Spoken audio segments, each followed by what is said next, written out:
Il y a cette phrase qui dit « Venge-toi avec ta réussite, punis avec ton absence, tue avec ton silence, mais surtout, gagne avec ta joie de vivre ». Cela signifie qu'au lieu de répondre à la haine par la haine, réponds en prospérant et en trouvant le bonheur. Fais de tes réalisations la plus grande revanche. Montre que tu peux réussir malgré les obstacles. Lorsque tu choisis de t'éloigner, c'est une forme de punition, en montrant que tu n'as pas besoin de toxicité dans ta vie. Le silence peut être une arme puissante, car il souligne l'importance du non-dit. Mais surtout, gagne avec ta joie de vivre, cultive le bonheur, trouve la paix intérieure et sois la meilleure version de toi-même. Poursuis tes rêves, atteins tes objectifs et laisse ton bonheur être la réponse à ceux qui cherchent à te faire du mal. La vie est trop courte pour laisser la négativité dicter ta trajectoire. Alors, avance avec la conviction que ta joie de vivre sera ta plus grande victoire, car c'est avec elle que tu conquerras les cœurs et inspireras les autres à suivre le chemin de la positivité.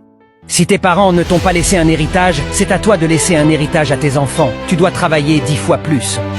Il faut maîtriser l'art du silence même quand il y a beaucoup à dire. Les personnes qui disent que tu es bizarre sont celles qui n'ont pas réussi à te manipuler.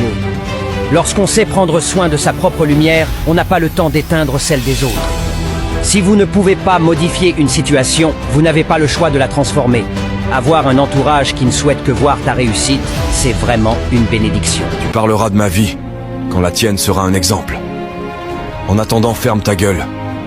Si t'as l'œil sur moi, protège l'autre bien, car tu risques de le perdre.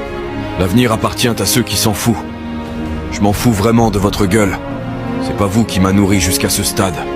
Mon seul regret est de ne pas avoir assez dit à ces imbéciles d'aller se faire foudre. Ne pensez pas que, quand je vous fréquente, c'est pour avoir quelque chose. Non, c'est par amour.